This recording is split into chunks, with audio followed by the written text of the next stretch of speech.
ಸ್ನೇಹಿತರೆ ನಮಸ್ಕಾರ, ಹೇಗಿದ್ದೀರಾ ಎಲ್ಲರೂ? ಸ್ನೇಹಿತರೆ, ಯಾರಾದರೂ ಮೊದಲನೇ ಬಾರಿ ನಮ್ಮ ಚಾನಲ್ ನೋಡ್ತಿದ್ರೆ ಈಗಲೇ ಸಬ್ಸ್ಕ್ರೈಬ್ ಮಾಡ್ಕೊಳ್ಳಿ, ಹಾಗೆ ಪಕ್ಕದಲ್ಲಿ ಕಾಣುವಂಥ ಬೆಲ್ ಐಕಾನ್ ಒತ್ತಿ ಅಂತ ಹೇಳ್ತಾ, ಸ್ನೇಹಿತರೆ ಈ ವಿಡಿಯೋನಲ್ಲಿ ನಾನು ಒಂದು ಅತಿ ಮುಖ್ಯವಾದ ಸಂದೇಶ ಕೊಡೋಕ್ಕೆ ಇಷ್ಟಪಡ್ತೀನಿ ನಾಡಿನ ಜನತೆಗೆ. BJP ಪಕ್ಷದ ಮೂಲ ಗುರುವಾದಂತಹ ಸನ್ಮಾನ ಮೋದಿಜಿ ಅವರು ಇಡೀ ದೇಶದಲ್ಲೇ ಜೈ ಶ್ರೀರಾಮ್ ಶ್ರೀರಾಮ್ ಅಂತ ಹೇಳಿ ಹೆಸರು ಹೇಳ್ಕೊಂಡು ಹಿಂದುತ್ವ ಅಂತ ಹೇಳ್ಕೊಂಡು ಪ್ರಚಾರ ಮಾಡ್ತಿದ್ರು. ಆದರೆ ಹಿಂದುತ್ವ ಜೈ ಶ್ರೀರಾಮ್ ಅನ್ನೋ ರಾಮ ಮಂದಿರವನ್ನು ಕಟ್ಟಿರುವಂತಹ ಅಯೋಧ್ಯೆಯಲ್ಲೇ ಸೋಲನ್ನು ಉಂಟು ಆಯಿತು.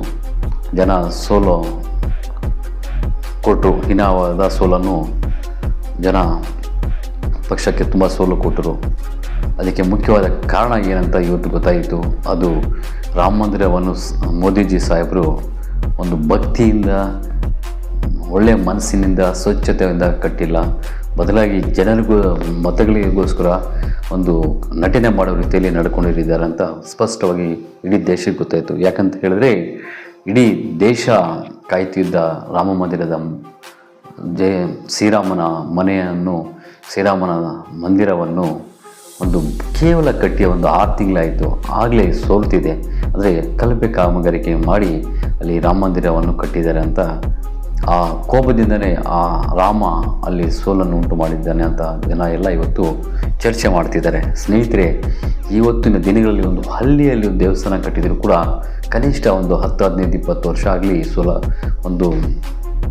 ಸೋರುವುದು ಇರಲ್ಲ. ಆದರೆ ಇಡೀ ದೇಶ ಕಾಯ್ತಿದ್ದ ರಾಮ ಮಂದಿರ, ಒಂದು ರಾಮನ ಜನ್ಮಸ್ಥಳ ಆದಂತಹ ಅಯೋಧ್ಯೆಯಲ್ಲಿ ತನ್ನ ಮನೆಯನ್ನು, ತನ್ನ ಸ್ಥಾನವನ್ನು, ತನ್ನ ಮಂದಿರವನ್ನು ಕಟ್ಟುವ ಹೇಗಿರಬೇಕು ಹೇಳಿ.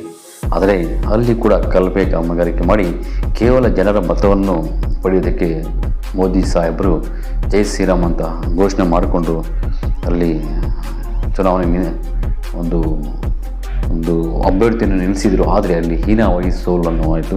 ಈಗ ಅದೇ ರೀತಿಯಲ್ಲಿ ನಮ್ಮ ಹಿಂದೂ ಧರ್ಮದ ಪವಿತ್ರ ಸ್ಥಳವಾದ ಬದ್ರಿನಾಥ್ನಲ್ಲಿ ಕೂಡ ಇವತ್ತು ಬೈ ಎಲೆಕ್ಷನ್ನಲ್ಲಿ ಸೋಲನ್ನು ಉಂಟು ಮಾಡಿದೆ. BJP ಹೀನಾಯವಾಗಿ ಸೋಲಾಗಿದೆ. ಅಲ್ಲಿ ಕಾಂಗ್ರೆಸ್ ಪಕ್ಷದ ಅಭ್ಯರ್ಥಿ ಗೆದ್ದಿದ್ದಾನೆ.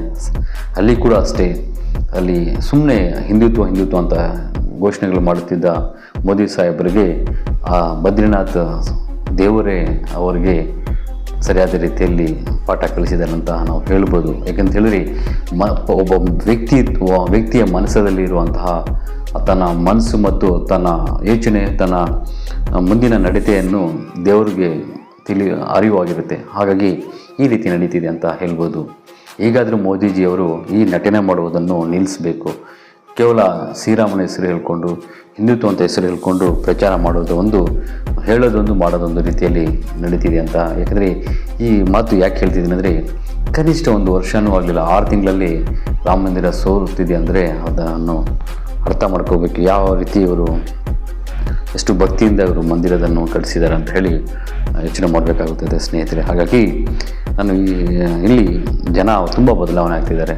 ಕೇವಲ ಒಂದು ಮತವನ್ನು ಪಡೆಯೋದಕ್ಕೆ ಹಿಂದುತ್ವ ಅಂತ ಹೆಸರು ಹೇಳ್ಕೊಂಡು, ದೇವರ ಹೆಸರು ಹೇಳ್ಕೊಂಡು ಮತ ಹಾಕೋಕ್ಕೆ ಜನ ಯಾರೂ ಮುಂದೆ ಬರಲ್ಲ. ಯಾಕಂದರೆ ಒಂದು ಪವಿತ್ರ ಜಾಗಗಳಲ್ಲಿ ಇರುವಂಥ ಹಿಂದುತ್ವ ದೇವಸ್ಥಾನಗಳಲ್ಲಿ ಇರುವಂಥ ಒಂದು ಕ್ಷೇತ್ರಗಳಲ್ಲಿ ಸೋಲ್ತಾ ಇದ್ದಾರೆ ಅಂದರೆ ಜನ ಬದಲಾವಣೆ ಆಗ್ತಾ ಇದ್ದಾರೆ ಅಂತ ಹೇಳ್ತಾ ಇದ್ರ ಬಗ್ಗೆ ನಿಮ್ಮ ಕಮೆಂಟ್ ಬಾಕ್ಸಲ್ಲಿ ನಿಮ್ಮ ಅನಿಸಿಕೆಯನ್ನು ತಿಳಿಸಿ. ನಮಸ್ಕಾರ, ಧನ್ಯವಾದಗಳು.